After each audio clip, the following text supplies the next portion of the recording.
1835 में शुरू हुए भारत की मानसिक गुलामी प्रोजेक्ट का अब अंत होने जा रहा है। एक और बात भी महत्वपूर्ण है और वो है गुलामी की मानसिकता से पूरी तरह मुक्ति। आज से 190 साल पहले साल 1835 में 1835 में मैकाले नाम के एक अंग्रेज ने भारत को अपनी जड़ों से उखाड़ने के बीज बोए थे। नमस्कार, मैं हूं सताक्षी और आप देख रहे हैं दी पैम्फलेट। ये जो प्रधानमंत्री मोदी ने बात कही वो हमारे पुराने इतिहास यानी कि 190 साल पहले की गहरी सच्चाई से जोड़ती है।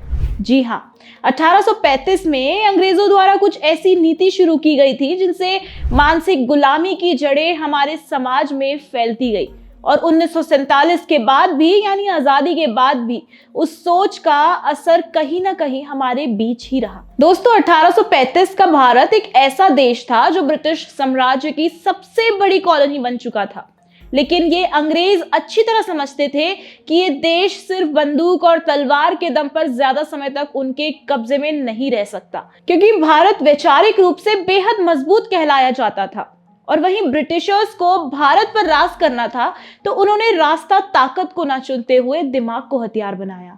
और यहीं से शुरू होता है वो खेल जहां गोलियां नहीं चली बल्कि सीधा सोच पर हमला किया गया। मानसिक गुलामी का खेल एक ऐसा खेल बनाया गया जिसने आने वाले कई पीढ़ियों की दिशा ही बदल डाली थी।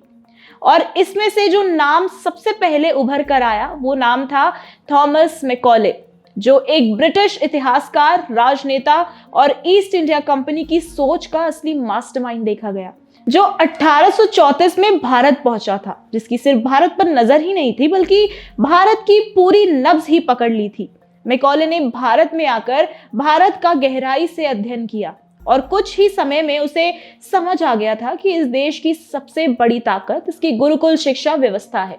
आपको बता दूं, भारत में उस समय लाखों गुरुकुल ऐसे थे जहां हर वर्ण, हर एक सोशल क्लास और हर जेंडर के स्टूडेंट्स एक साथ पूरी तरह मुफ्त शिक्षा प्राप्त करते थे। यही भारत की एक ऐसी व्यवस्था थी जो भारतीय समाज में सेल्फ कॉन्फिडेंस, एथिक्स और इंडिपेंडेंट सोच पैदा करती थी। अब मैकॉले समझ गया था कि जब तक भारत का ज्ञान तंत्र जिंदा रहेगा तब तक ब्रिटिशर्स भारत को तोड़ नहीं सकते। और हुआ यही कि मैकॉले ने भारत के ज्ञान केंद्रों की रीढ़ पर वार करने की योजना बनाई। वहीं 2 फरवरी 1835 यानी पूरे 190 साल पहले मैकॉले ने एक ऐसा दस्तावेज रखा, मिनट ऑन इंडियन एजुकेशन, जिसने भारत का पूरा एजुकेशन सिस्टम की दिशा ही बदल डाली थी। इस दस्तावेज में 3 बातें लिखी थी और यही 3 बातें आगे चलकर भारत की सोच, समाज और एजुकेशन पर सबसे गहरा असर छोड़ गई। आधुनिक शिक्षा का माध्यम अंग्रेजी होना चाहिए, यानी आगे की पढ़ाई, तरक्की और नौकरियां सब अंग्रेजी पर आधारित होंगी। दूसरा, इंडियन ट्रेडिशनल्स और क्लासिकल नॉलेज पर सरकारी खर्च बंद किया जाए, जिससे गुरुकुल सिस्टम्स और हमारी सदियों पुरानी शिक्षा कमजोर पड़ जाए। तीसरी, एक नई पीढ़ी तैयार की जाए जो खून से भारतीय हो लेकिन सोच, आदतें और लाइफस्टाइल पूरी तरह अंग्रेजों जैसी हो। दोस्तों, ये 3 फैसले थे जिनसे भारत का असली ज्ञान तंत्र टूटने की शुरुआत हुई और अंग्रेजों की मानसिक गुलामी निकट आती देखी गई। अब देखिए ना, ये 3 फैसले ऐसे थे जहां मैकॉले ने भारत की पुरानी नॉलेज और एजुकेशन के तरीके को घटिया कहकर नीचा दिखाया। साफ तौर पर कहूं तो उसका असली मकसद भारत की सोच और संस्कृति पर धीरे धीरे कब्जा जमाना था। उसने एजुकेशन पॉलिसी को एक ऐसा तरीका बनाया जिससे अंग्रेज भारत को बिना लड़ाई के अपने हिसाब से चला सके। उसकी कोशिश यही थी कि भारत की आने वाली पीढ़ियां अंग्रेजों की तरह सोचने लगे और अपने ही ट्रेडिशन को इंफीरियर समझने लगे। अब देखिए, ईस्ट इंडिया कंपनी ने मैकॉले के इस प्रपोजल को तुरंत मान लिया और इंग्लिश एजुकेशन एक्ट 1835 को आगे पास कर दिया और उसी दिन से भारत की एजुकेशन सिस्टम की दिशा हमेशा के लिए बदल गई। कल मोदी जी की स्पीच में जैसा उन्होंने बोला, इस एक फैसले का भारत पर इतना गहरा असर पड़ा कि शायद खुद मैकॉले ने भी नहीं इसकी कल्पना की होगी।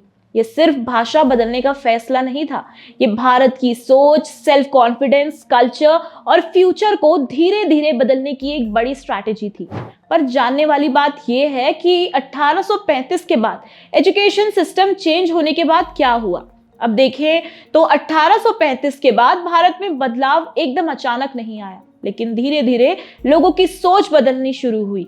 सोच भी ऐसी कि भारतीय खुद को इंफीरियर और अंग्रेजों को सुपीरियर मानने लगे। इतनी पुरानी हमारी भारतीय संस्कृति धीरे धीरे खत्म होती गई। यही नहीं, समाज में नई नई दरारें भी पैदा की जाने लगी। जाति, नस्ल और भाषा के नाम पर भारतीयों के बीच दूरियां बनाई गई।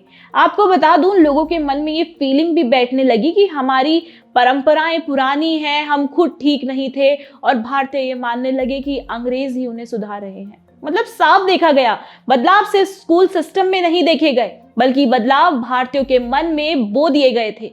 इसी प्रक्रिया में एक नई लाइनअप तैयार हुई, वो भी अंग्रेजी पढ़े लिखे भारतीय नेता। और इन्हीं के साथ साथ वेस्टर्न आइडियोलॉजीज भी भारत में लाई गई, जैसे मार्क्सिज्म, सोशलिज्म, लिबरलिज्म एंड प्रोग्रेसिविज्म, जो भारत की अपनी सिविलाइजेशन और परंपरा के बिल्कुल ऑपोजिट देखी गई। ऐसे चलते चलते भारत के अंदर वेस्टर्न आइडियोलॉजीज बढ़ती गई और लोग इसी की आदतें अपनाने लगे, जिस कारण भारत का कल्चर पीछे छूटता गया। और यही नहीं, शहरों में पढ़े लिखे लोग अपनी ही परंपराओं की आलोचना करने लगे थे। धीरे धीरे भारतीयों के मन में ये सोच फैल गई कि हमारी खुद की परंपराएं इंफीरियर है और सिर्फ वेस्टर्न आइडियोलॉजी का विचार ही सही है। दर साल दर यही चला। फिर साल आया 1947, जब ब्रिटिश राज भारत से हमेशा के लिए खत्म हो गया। लेकिन तब तक अंग्रेजों की बोई हुई सोच भारतीयों के मन में गहराई से बैठ चुकी थी। बड़ी संख्या में लोग जो अंग्रेजी शिक्षा से अफेक्टेड थे, वो सिर्फ ब्रिटिश कल्चर को ही बेस्ट मानने लगे थे। इस सिस्टम ने नेहरू जैसे ब्राउन सिपाही तैयार कर दिए, जो अपने देश के लिए काम तो कर रहे थे, लेकिन उन सब की सोच और आदतें पूरी तरह वेस्टर्न आइडियोलॉजी से जुड़ी हुई थी। दोस्तों, आज भी कुछ ऐसे ब्राउन सिपाहीज हैं जो भारत में जी रहे हैं, लेकिन आज भी उनकी सोच और विचारधारा वेस्टर्न पैटर्न से मेल खाती है। कांग्रेस और कांग्रेस के कार्यकर्ता आज भी इसके सबसे बड़े एग्जाम्पल देखे जाते हैं। खैर दोस्तों, सच ये है कि भारत को 1947 में केवल राजनीतिक आजादी मिली थी, पूरी मानसिक आजादी नहीं। मैकॉले ने जो बीज 190 साल पहले बोया था, ये 1947 तक एक विशाल पेड़ बन चुका था। एक ऐसा पेड़ जिसकी जड़ें भारतीय दिमाग, शिक्षा और सोच तक फैल चुकी थी। इसीलिए बाहर से अंग्रेज चले गए, लेकिन अंदर बैठी हुई उनकी सोच भारत पर हावी रही। हमारी असली स्वतंत्रता तो तभी मिलेगी जब भारत फिर से अपनी जड़ों, अपनी संस्कृति और अपने ज्ञान, विज्ञान और अपने मूल शिक्षा तंत्र की ओर दोबारा लौटेगा, जहां आत्मविश्वास था, स्वाभिमान था और अपनी पहचान पर गर्व था। और अब वहीं पीएम मोदी द्वारा 2035 तक उस पुरानी सोच को पूरी तरह बदलने का एक नया संकल्प लिया गया है, जहां भारत सिर्फ विकसित ही नहीं होगा, बल्कि भारत अपने कल्चर और एजुकेशन सेक्टर में मानसिक रूप से भी स्वतंत्र बनेगा। क्योंकि मानसिक गुलामी से मुक्ति का रास्ता अब एकदम साफ दिख रहा है और भारत मैकॉले मुक्त होने को तैयार है। जय हिंद, जय भारत।